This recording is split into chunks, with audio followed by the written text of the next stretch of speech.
What is up, humans of the cardboard? Welcome back to Just Nuts, guys. Today we are talking about a huge wave coming to the TCG. If you have not been paying attention to a lot of the support and stuff that's been coming out, you need to know water decks are coming. Now we got the Wind Synchro Storm, like Legendary Duelist set, and it's fine. You have like the generic Baroness and like Speedroids and Lyralus mainly are like making a name in the metagame. But I think that the water wave that is coming is going to be just as big, if not bigger, on its effect in the metagame. So today I've got 9 different decks. Yes, 9 different decks that you need to know about are coming. They kind of are tiered off. One of them's the first tier is kind of like the more fun, roguish tier with potential. The second tier is like real rogue, like legit, like watch out for these decks because they might be legitimately powerful. And the third one is going to be legitimate, like meta contenders, fringe meta contenders, maybe tier 2 type stuff that you need to know about, because when they come, you don't want to end up on the wrong side of it. So without further ado, let's jump into this thing. So starting off here on our first lower end tier, first off we have Penguins. I get it, it's Penguins. They're not going to do anything crazy, but they do some cool stuff. And also because the Synchro monster that Penguins have has 5 different artworks in it, and we've only gotten monster cards for 3 of the different monsters in the artwork. There should be at least 2 more monsters coming, so you know, we're kind of already low-key confirmed for support in the future. And the deck does some pretty cool stuff. You can quick flip like stuff like Penguin Soldier on the opponent's turn to get a double bounce. They have ways to banish the opponent's stuff. They've got a new good extender in Squire and a consistency card like Royal Penguin's Garden. Low-key pretty good, all things considered. So I like the deck a lot. It's a really fun deck that I think can surprise people right now, but I think it's still another wave away from really doing anything too crazy. Next up here, we move to the deck second, which is more like the Mako Tsunami deck. He is one of the characters in the Legendary Duelist. What is it? Duels from the Abyss, I believe is the name there. And he gets a whole new wave of cards, and I'm not gonna lie, they actually are playable. First of which is Fish Sonar. This card's pretty cool. It searches any monster with Umi in the text. Then if you also had Umi face up on the field, then you could just summon any water normal monster straight out of the deck. So pretty good value off of this card, potentially just a straight up +1, but also searches a lot of useful cards out of that deck, like Doom Kraken. There's another one that's like the Jellyfish that's also really good, but this guy's really cool. If you control a water monster, he can essentially like quick effect and you control Umi. He can summon himself in the hand, pop a monster your opponent controls, then bounce another water monster you control. So it kind of sets you up for like future plays, disrupts your opponent, and if he's attacked, I think he can just bounce himself to hand to negate it. So also pretty good that he can like reload himself into the hand. And then of course you have like the new win condition, the Kairu Shin monster. This card's crazy. It is level 5, so it is kind of not the easiest thing to get on the field, but the deck already has ways to like manipulate levels, and with the new Fish Sonar card, like you could summon a vanilla and search him and then just tribute over it, even if you don't have a legendary ocean to lower his level. So that's pretty cool as well. But on field, he can search like he can search like a Kairu Shin Speller Trap, a Sea Stealth card, or an Umi card. Just pretty cool. That covers a good amount of bases there. And he has like a pretty crazy floodgate that's kind of like a Tikaboo-esque floodgate. Your opponent can only control like 1 monster that's not water at a time. It's pretty good. So yeah, definitely crazy. Some cool stuff for them. Moving on here, we have Ice Jade. Ice Jade's one of those decks that I'm keeping an eye on because I do think the core is kind of there. It just doesn't really have the payoff quite yet. Like, this is one of the new monsters. It searches any of the spells and traps in the deck and has like a recursion effect. They already have a straight up Rhoda card that searches any Ice Jade monster from deck to hand. Like, and then you have this card, which is an interesting card. It's sort of removal, not quick effect removal though, and that's what I mean by payoff. The deck doesn't seem to have a great number of ways to get like removal or even disruption on the opponent's turn. So I think the core is there. You've got some searchability. We just don't have the payoff quite yet, but it does seem to work with other water decks. So maybe that'll be where it comes in handy, just being splashed in decks like Mermail, those kinds of decks that are just kind of good water stuff amalgamation decks. Maybe that'll be where it ends up, but something to keep an eye on. So that concludes our first tier here. Moving on to the second tier, which is like legitimate rogue stuff. We start off with Phantasm Spiral. This deck is actually no joke.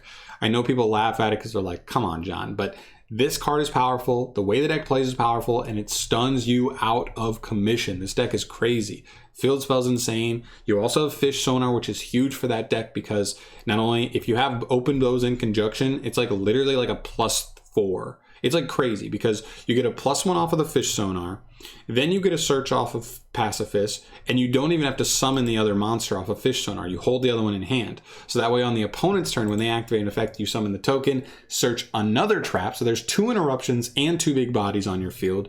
And you still have the vanilla that you searched originally in hand to summon on your next turn to get another search. So you go like so crazy plus over the course of like 2.5 turns that like you just run away with the duel. Also, because of the way the deck plays, you can play crazy floodgates like Skill Drain, like There Can Only Be One, like Goes in Match, right? There are some very, very powerful things the deck can take advantage of. You don't need the extra deck, so stuff like Dogmatica Punishment and other, cards that take advantage of having no extra deck can come into play. Like the deck really does some powerful things. Some decks in the metagame don't really interact with it that well. I mean, you look at like a Phantom Knight board and like what are they setting up other than potentially Dragoon that's really scaring a Phantasm Spiral player? It's a lot of monster negation, and this deck doesn't activate any monster effects. So pretty cool. I think it has some cool matchups. It's a deck to watch out for because it can definitely catch you off guard, especially if the matchup is really awkward for you. So definitely a deck to keep an eye on. If you are more of a stun, very heavy control player, this could be a deck to keep an eye on for something fun to play. Next up is Earth's Arctic. This one is pretty cool because we have the new spell card coming out in a Battle of Chaos. This card is pretty crazy. From what I hear, it gives you the potential to draw like 4+ cards. With a basic turn 1 like Earth's Arctic open. It's searchable, and that's crazy because the one thing about this deck is that a lot of their hand trap effects are kind of like -1s, right? They're effects to summon. Even though they may be hand trap effects, you have to like discard or tribute another Earth's Arctic monster or high level water monster like from the hand. And that just becomes 2-. And so now that we have a card that is literally like draw 1,000,000, it really helps counterbalance that. Now, hopefully the deck can very consistently set that up. That'll definitely be one thing to keep an eye on, but you know what? Well, like I'm with it. I'm definitely with it. I think this card is great. I think this is the exact kind of deck where they could give a busted card like this too. And I think it would still be fairly balanced, but it's definitely something to keep an eye on. This deck becomes a lot more legitimate after this. It could be a legit rogue deck post this card. And of course they have like an insane boss monster that's like a skill drain for any monster without a level from the extra deck. So that's Exceeds and Lynx specifically. So depending on the matchup, this card just wins you the matchup straight up. Like I'm thinking about playing Marine Cess post whenever we get them, and this card just kind of shits on Marine Cess. Like going second with Marine Cess, you just kind of lose. It's crazy. So yeah. Moving on here, the next deck I have, or the third deck I have for the rogue category, is Frogs, Paleozoic Frogs, or maybe even just Frogs. I don't know. I don't know exactly where you would want to lean with building it, but we're not really getting any specific frog support, but we are getting some generic good water stuff that does make frogs a little bit interesting, specifically our boy Abyss Shark here. Now we're going to see him a couple more times on the list as we get further on, but I do want to mention him here. This card is crazy. As long as all monsters you control are waters, you can summon him. He will lock you into waters for the rest of the turn. Not a problem in like any of the decks you want to play him in. Then when he's summoned, he searches a level 3, 4, or 5 fish. So that could be something like Silent Angler or Silent Sea Nettles, which is a card that we'll get. It's kind of like Silent Angler, but it also gives the ability to shuffle back some waters in Grave to kind of reset some of your extra deck and stuff, which is cool. But anyway, this card's essentially a +1. It's also an extender, and that's really, really nice to be able to potentially take advantage of stuff like Coral Anemone in the frog list, where if you open just like this plus swap, you're going off, right? You go normal swap, send a frog, summon this guy, and search another extender. Then you can summon the extender, take him and the extender into a coral.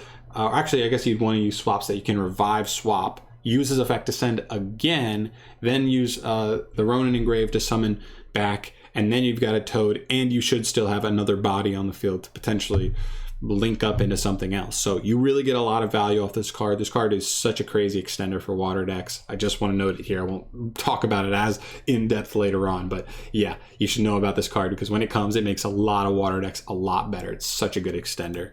And of course, Toad. We know how incredible this card is, especially in its own archetype. We see these shark decks taking advantage of this card, but in its own archetype, it just gets the added bonus of also summoning a frog every single turn, which is so crazy. This card pushes your engine. This card is recursion. This card is an insanely powerful interruption, all in the same package.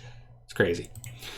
Which takes us to our final tier here. These are the legit meta contenders, legitimately powerful decks that you should know about. The first one here is obviously Mermails. This is one that always kind of floats around. You don't see a ton of players playing it, and maybe that's just because of the play style. Like, a lot of people don't love hand ripping. A lot of people don't love that kind of stuff. But from what I hear from the people who do play it, they say it's incredibly strong. They say it plays through hand traps really well.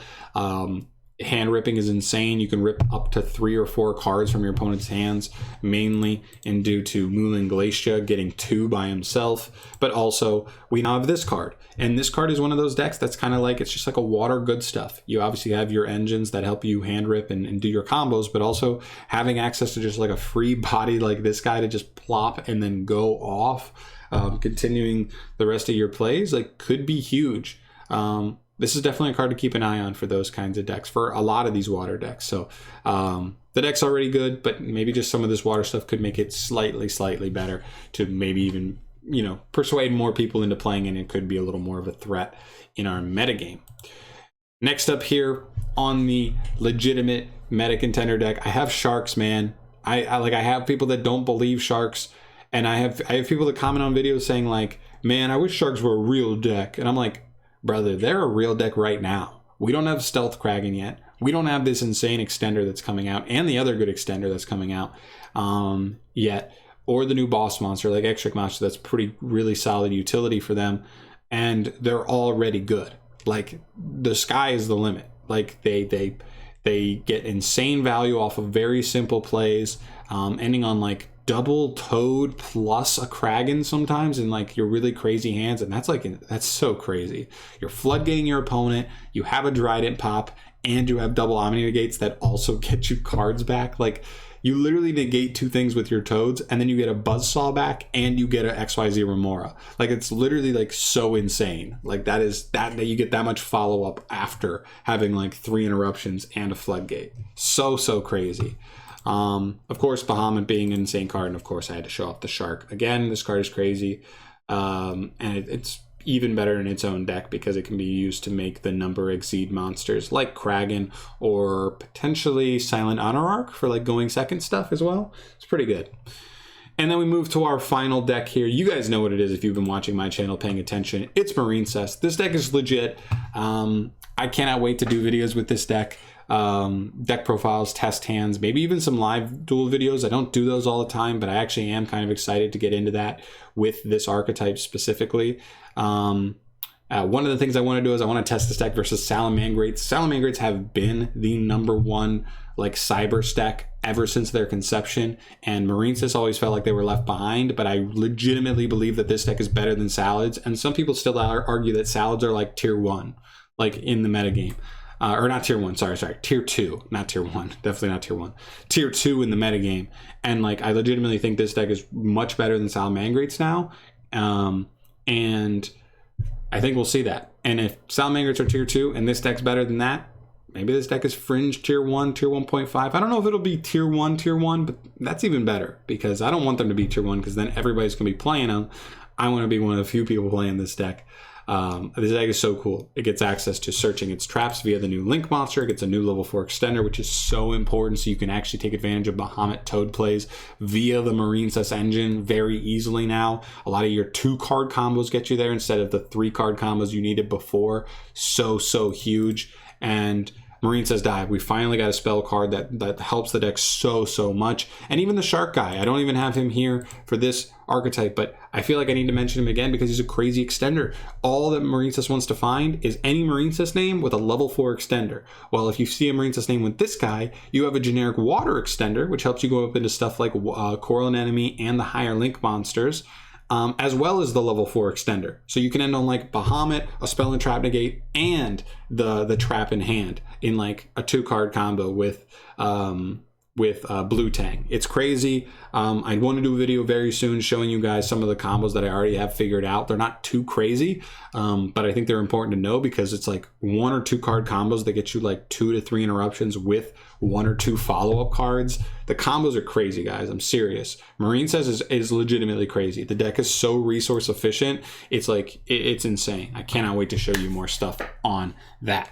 But that is going to conclude this video. That is every deck that I think you need to keep an eye on as far as the wave that is coming, and that is all these water decks are getting so much better. We got some generic water support. We got specific water support for stuff like Marine Cess, and I really think we're going to see a lot more water decks, kind of like how we're seeing a little more wind stuff coming from this Legendary Duelist, and I just kind of hope that they follow this trend. I think all these underdone attributes deserve it more. I hope Fire is next. After that, I don't really care because Earth, Light, and Dark are all so developed already.